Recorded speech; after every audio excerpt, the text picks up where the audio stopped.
This is the Benefits Buzz Podcast, your weekly pulse on what's happening in the world of employee benefits. Brought to you by your friends at WEX, who believe in simplifying benefits for everyone. Now listen up and let's get buzzed! Hi everyone, and welcome to another episode of Benefits Buzz. I'm your host, Nathan Coverstone. You know, here at WEX, we recently conducted a survey amongst our participants and asked them which benefits they would be most interested in learning more about. Pet insurance received the third most responses. Companies that implement pet-friendly policies and benefits foster a stronger bond between their staff and organization. Additionally, pet-friendly initiatives can really help to attract and retain talented individuals. We're very fortunate today to have two fantastic guests. Bridgit Moszer, Regional Sales Director, Direct Sales at WEX, and Jessica Shawn, Senior Manager, HR Business Partner at WEX, join us to talk about the importance of pet-friendly policies and benefits in the workplace. Bridgit and Jessica, thank you so much. Welcome to the show. Thanks for having us. Thanks. Oh, it's my pleasure. I'm actually really excited to talk about this. Full transparency, the Coverstone household is becoming a little bit of a menagerie when it comes to pets.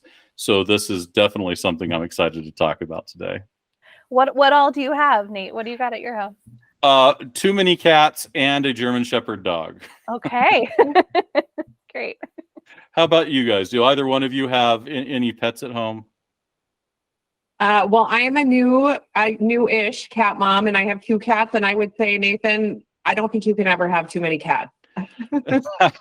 You know, we have three cats, and we were warned when we had two cats that if we got a third, it's a night and day difference. And boy, is it. There's a lot of truth to that. So I should stick with two then. I'm not going to say that. Every cat deserves a good home. So Sounds good. Well, I've got a yellow lab named Max who we might hear. He's currently sleeping at my feet, but if a FedEx, UPS, or school bus drives by, he will let us know.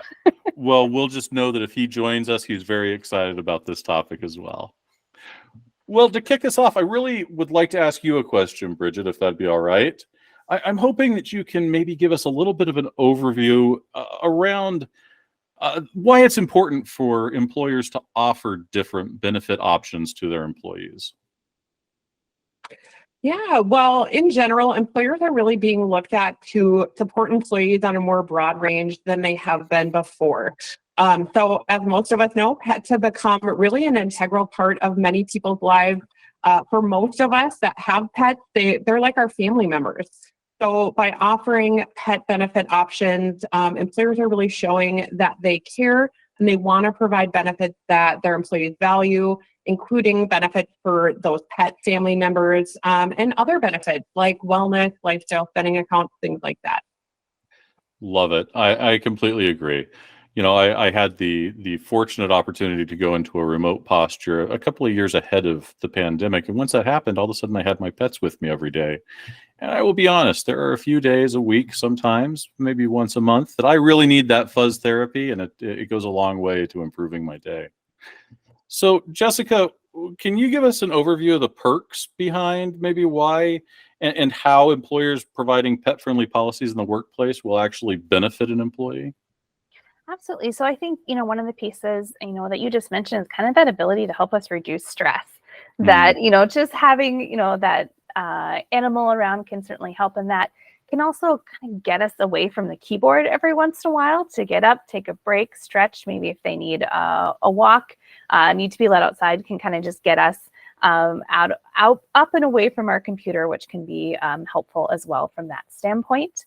And so there are different types of policies that employers can have of, allowing pets in the workplace. For others, they have policies that say pets can't be there. So it's really just kind of that balance that they're looking for. But in this kind of work from home environment, like as you mentioned, we're now around our pets a lot more, and that can certainly have benefits for us when we're working from home. Absolutely, it can. Absolutely, it can. You know, Bridgit, you mentioned a couple of other benefits, HSAs, lifestyle spending accounts. What other benefits outside of pet insurance can you really use to fold into pet insurance benefits? Does that make sense? That was a little bit jumbled what I just said, but I'm hoping you can interpret it. Yes, no, it absolutely makes sense. And in fact, the most common benefit that would be a pet-friendly benefit that I work with in my role is lifestyle spending accounts. So lifestyle spending accounts are employer-funded post-tax accounts that are really a great way for employers to be able to support employees on those pet expenses. Because lifestyle spending accounts are post-tax, there's a lot of flexibility for employers to be able to determine which expenses that they want to cover. The majority of the clients that WEX administers lifestyle spending accounts are going to cover pet insurance premiums, as well as any additional pet care costs. So things like medication, pet daycare, grooming, really any expenses that employees are incurring for their pets. The lifestyle spending account is also a great way for the employer to be able to diversify their benefit offerings because lifestyle spending accounts also typically are going to include expenses that would fall under physical, financial, and emotional wellness categories. So if they do have employees that don't have pets, they're not pet mom and dad, they can also see value in this benefit. So they can utilize those LSA funds on other expenses that are going to be impactful to their lifestyle. Another example. Oh, sorry, go ahead. No, I was just going to say, I absolutely love the fact, one of the great things about being on the podcast is I learn so much. And it's really neat that I hadn't ever really considered that you can take other pre-tax benefits, LSA, lifestyle spending accounts, HSA, health savings accounts, and actually pair them to have a comprehensive, successful benefit strategy for yourself and your family. That's really exciting to me. It is. It really is. And especially as, we kind of look at where the economy is and things are a little bit more expensive. And so as an employee, we're all trying to find those different benefits that our employer offers for us to be able to save as much as we can on all of those expenses that we have on a day-to-day basis. Absolutely. And you just said something that makes me want to ask you a question, Jessica, which is, there's a lot of benefits from a fiscal perspective, perhaps, that an employer can support their employees with relative to their pets. But what are some programs that potentially an employer could put into place within their organization to help them support employees with pets or with those pet relationships? Yeah. When I was kind of doing some research on this, somewhere between 7 and 17% of employers have an actual policy that's tied to pets in the workplace. Some that say, hey, bring your animals and here's all the rules around it, or some that specifically call out, hey, we don't allow animals in the workplace. And there can be reasons for that too, right? Of some of the liability pieces, folks that have allergies, there might be individuals that maybe aren't comfortable to be around pets. And so there's, some different places there. There's other policies that specifically called out which animals they could or couldn't do. Like there was one that you can't bring a bunny to the workplace because, and it went in depth about how bunnies chew cords. So something happened there to create that policy, right? But there's great examples out there if someone is looking to try and figure out like how to do those pieces. But in other ways, I think it's really tying in, some of that mental health component of getting away from the desk and, interacting with your animals and being able to do some of those pieces from that standpoint. The other part is there's new trends of pet bereavement. So we know bereavement tied to family members, well as we've talked about, pets can be part of the family too. And so there's kind of a new trend that's starting around, pet bereavement and time away for that piece. There's also another one that came during the pandemic called pawternity. So as people were getting puppies, they could have pawternity. So that was an interesting new one to kind of, learn about as well. But, and then the other piece, and this is something that, WEX offers, is volunteer time off. So if, you are really passionate about animals, you can use your volunteer hours at a humane society or, doing different events tied to those nonprofits, going and walking dogs, is a great volunteer opportunity that we have in our community. And so there's different ways there that you can really tie in, animals, love of animals, support of that's not exactly, bringing them to work. Absolutely. I really enjoyed your story that the bunnies were banned. I feel bad for the bunnies, but I think that's hilarious. Yeah, it was snakes, spiders, and bunnies, but there was a whole thing on why no bunnies. So again, Something happened somewhere. I can get behind the snakes and spiders, I think, more readily, but it's very cool.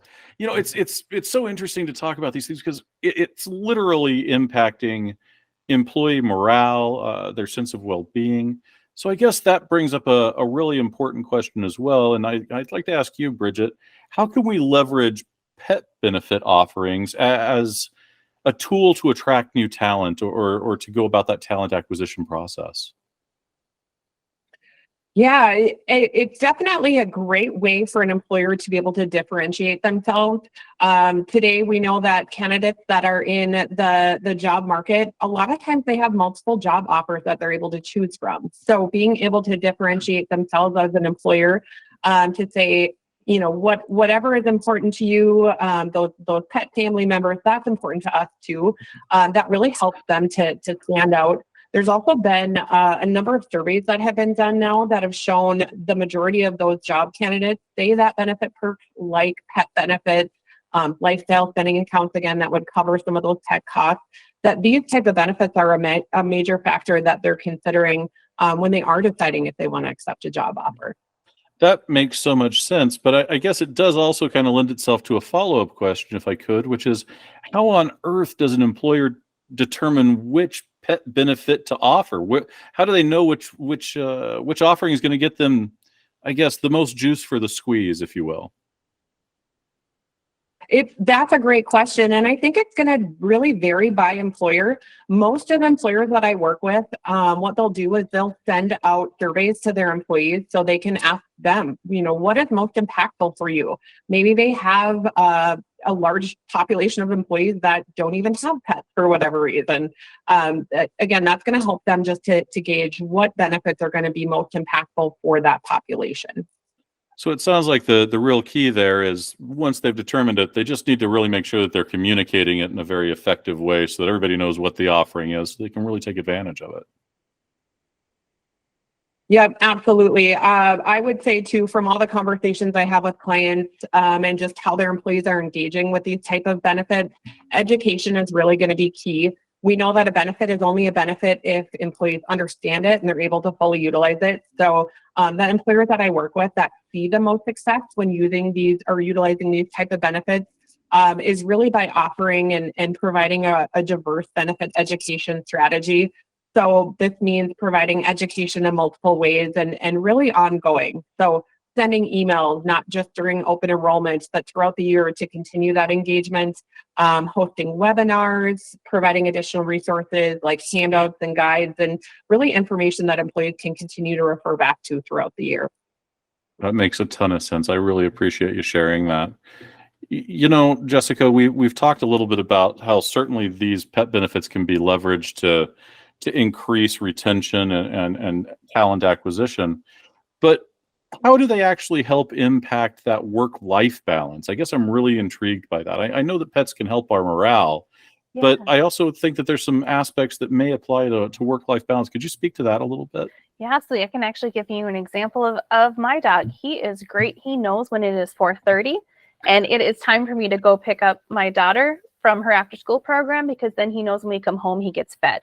So like he is great at coming over, pushing my arm up, pushing my wrist off the keyboard. He's like, go get my girl so I can get my dinner. So in that way, it kind of creates that space. And again, getting out during the day to go for a quick walk around the block, just even taking those little breaks to let them outside. Again, just those things to kind of help in those pieces. The other piece too, particularly if you're, working from home with your animals, is that we're seeing that it can save on some, like people are doing doggy daycare costs, that now they're not incurring those expenses because they can be home with their animals. Or additionally, if they're sick or there's an injury, now they don't have to be at work worried about them. They can see them, check on them, care for them. So there's less of that distraction or maybe guilt of leaving them and wondering how they're doing. So it allows you to better focus on your day because you're right there with them to kind of keep an eye on how they're doing. So I want to borrow your dog so he can train my dog, because I would love that to have a friendly reminder that it's maybe time to shut things down for the day. I think that's beautiful. Thank you. Yeah, it works great for me, and certainly works well for him when he knows dinner is just around the corner. I think that's fantastic. You know, Jessica, there is one thing that I guess I worry that this is a constraint, and I'm hoping that you can help talk us through it, which is I love pets. It sounds like both of you do as well, which is fantastic. But there are those people out there that are maybe just not really interested in having a pet or not really wanting to be a pet parent, and that's entirely okay. But how does an organization go about offering a benefit and ensuring that there's equity between those employees that do want to support, having a pet in their life, as well as those employees that maybe aren't as interested in that? Yeah, no, that's a great question. And I think, as Bridget's really discussed of, having that offering of a benefit. So if it's right for them, they can choose. And that's where having the right balance of benefits based on your population is really important, of knowing what your employees want, if this is going to make sense for them. And then as you look at the policy piece, as you mentioned, there's, individuals that have allergies or maybe just aren't comfortable being around animals. So having a pet friendly workplace could actually eliminate some individuals from feeling comfortable coming to the work. So a couple things that we've done historically to kind of balance that, because we certainly do have a pet loving population here at WEX, is that we've done fundraisers on site for some of the humane societies in town. And so we set up outside a great place in the shade that they were able to bring these animals. We were able to raise some funds to help support them, but then employees by choice could come outside to engage with the animals. So if that wasn't something that was comfortable for someone, it wasn't a requirement. They weren't in the workspace for them. So that was kind of a great balance. And I just remember one event that we had a kennel full of puppies and people were just laying in it and just getting smothered in puppy kisses. And it was fantastic, right? And for those who wanted to not engage, they didn't have to. It wasn't in a spot where, they had to go outside to be a part of that. Additionally, something that we've done is bring on site some trained therapy dogs. So that really reduced a lot of the risk. They're trained, we're not going to have any accidents in the building. And we had a specific area that those therapy dogs were at. So we did this during open enrollment, which we know in the health business is our Super Bowl, right? We're working some long hours to help take care of our clients. And with that, we thought therapy dogs would be a great break and distraction for those who wanted. And so we did it again in a space where it was by choice that employees could go and interact with these therapy dogs. And so, getting creative and finding ways like that can balance, making sure is for those who maybe, have the allergies or aren't comfortable with it, that's not something they're required to engage in, but for those who want it, it's there as an option for you.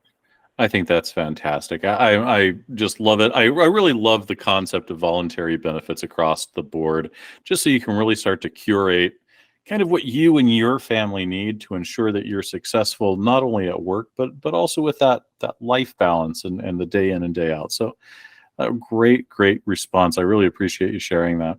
I want to open up the conversation to both of you. I've got a question that I'd love to hear from both of you, which is, anything else you'd like to add about the importance of pet-friendly policies and benefits in the workplace?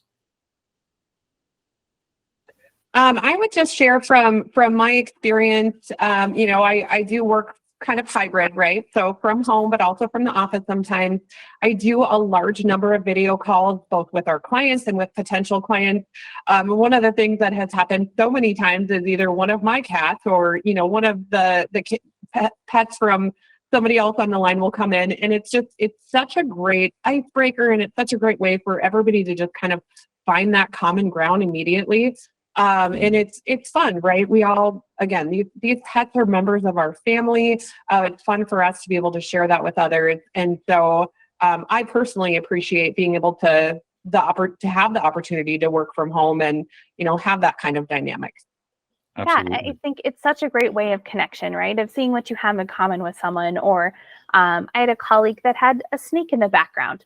Not a pet that I've ever considered owning, but it was a great conversation starter of like, how did you get, how is this your pet? Tell me about it. What do you have to do? And so it was just a great way to connect and kind of form those relationships that we wouldn't otherwise have seen. Now that we're in this space where we're seeing inside of each other's homes and having these connections, and animals again, not caring if we're on meetings or not. They're just going to come when they're going to come in. But yeah, it has provided, I think, some great ways of connection and also some comic relief sometimes, right? Of the cat that walks across the camera and that's just how it's going to be. Or, for my dog Max, it likes to vocally let everyone on the call know when UPS and FedEx have driven by, which they do every day. So I think that just, it builds that extra layer of connection and something that you can find that you have in common with some of your colleagues that you wouldn't have otherwise known about. Absolutely. I think it's a beautiful thing that somehow pets are able to really bring about more humanity on our part, which I think is lovely. Well, I want to thank you both so much for your time today. You've both been fantastic guests. Promise me that you'll come back and do this again. Absolutely. Thanks for having us. Thank you very much. And thank you to all of our listeners who tuned into today's episode. If you haven't already, please subscribe to Benefits Buzz and leave us a review. We want to know what topics you want to hear about. Thanks, everyone.